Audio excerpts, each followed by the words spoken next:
Hello बच्चों, आइए देखते हैं प्रश्न। एक सिक्के को 3 बार उछालने पर शीर्ष की संख्या का प्रायिकता वितरण ज्ञात कीजिए। हमें शीर्ष की संख्या का प्रायिकता वितरण ज्ञात करना है। तो सबसे पहले हम क्या करेंगे, मुख्य अवधारणा लिखते हैं। मुख्य अवधारणा, तो ये क्या होगा इस प्रश्न के लिए। अब देखिए, एक सिक्के को अगर हम उछालते हैं तो सिक्के कितने पहलू होते हैं? 2 पहलू होते हैं। एक शीर्ष होता है, एक पूंछ होता है, यानी हेड होता है और टेल होता है। तो एक सिक्के को उछालेंगे तो या तो हेड आएगा या तो टेल आएगा। तो यहाँ पे अगर एक सिक्के को 3 बार उछाला जाता है तो उसकी क्या प्रतिदिश समष्टि बनेगी, वो आपका हो जाएगा यहाँ पे। या तो क्या हो सकता है, तीनों पे शीर्ष आ सकता है, तीनों पे हेड, या तो तीनों पे टेल आ सकता है, तीनों पे टेल आ सकता है, या तो एक पे हेड बाकी पे आपका टेल यानी पट आ सकता है। और या तो कह सकते हैं कि यहाँ पे टेल, हेड और टेल यानी 2 पे चित और 1 पे पट, 2 पे पट और 1 पे चित आ सकता है। और या तो हम कह सकते हैं कि यहाँ पे टी टी एच, या तो 2 पे शीर्ष और 1 पे क्या आ सकता है, पूंछ। और या तो यहाँ पे हेड, टेल और हेड आ सकता है, या तो यहाँ पे टेल और हेड हेड आ सकता है। ये हो सकता है आपको संभावना है।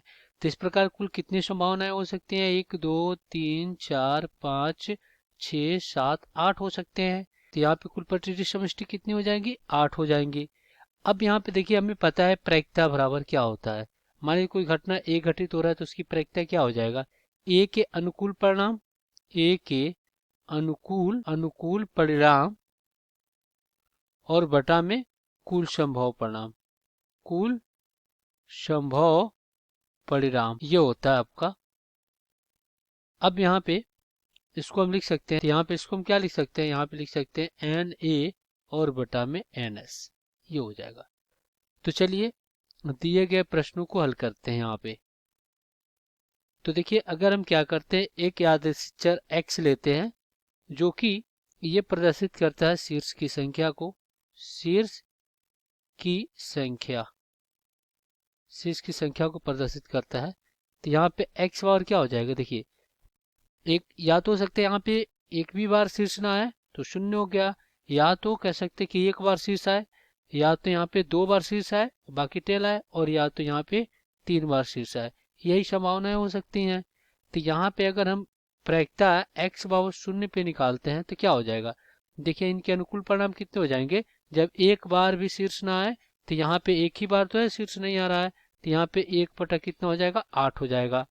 अब हम क्या करते हैं, यहाँ पे x बराबर 1 पे देखते हैं तो इनके अनुकूल परिणाम क्या बन जाएंगे। अगर आप देखें तो इनका अनुकूल परिणाम बन जाएगा जब कब, जब 1 बार शीर्ष आए तो H T T comma T H T comma यहाँ पे टी टी एच, ये आपके अनुकूल परिणाम बन जाएंगे 3, क्योंकि यहाँ पे आपका शीर्ष नहीं आ रहा है। तो यहाँ सबका क्या हो जाएगा, ये हो जाएगा 3 और बटा में 8। अब यहाँ पे अगर हम क्या करते हैं, प्रायिकता ऑफ x बराबर 2 रखते हैं तो क्या हो जाएगा, देखिए कब, जब 2 बार शीर्ष आए। तो यहाँ पे क्या आ सकता है, 2 बार शीर्ष के लिए तो ये हो जाएगा आपका एच एच टी एच और कॉमा यहाँ पे टी एच एच, ये हो सकता है। इसमें क्या आ रहा है, 2 बार शीर्ष आ रहा है। तो 2 बार शीर्ष कितनी हो रहा है, 1 2 3, 3 के अनुकूल परिणाम कितने हैं, 3, तो 3/8 ये भी हो गया। अब यहाँ पे p x बराबर 3, पी एक्स बराबर 3 यानी कि कितने बार, 3 बार शीर्ष आ रहे हैं। तो यहाँ पे एक ही बार है जो तीनों में शीर्ष आ रहे हैं, तो ये हो गया आपका। तो इस प्रकार इसके एक ही अनुकूल परिणाम है, तो ये हो गया 1/8। अब यहाँ पे इसका अगर हम प्रायिकता वितरण बनाए तो देखिए ये हो गया x और ये हो गया p ऑफ x हो गया। देखिए जब x और 0 रखते हैं तो इसकी जो प्रायिकता आ रही है कितनी आ रही है, 1/8, और x पावर क्या रखते हैं, 1, तो इसकी प्रायिकता कितनी हो रही है, यहाँ पे 3/8। और फिर अगर हम 2 रखते हैं तो इसकी प्रायिकता कितनी आ रही है, 3/8। और अगर हम क्या करते हैं, यहाँ पे 3 रखते हैं तो यहाँ इसका प्रायिकता कितना रहा, 1/8 ये होगा। तो यही हो जाएगा आपका उत्तर। आशा करते हैं बच्चों ये प्रश्न आपको समझ में आया होगा। धन्यवाद।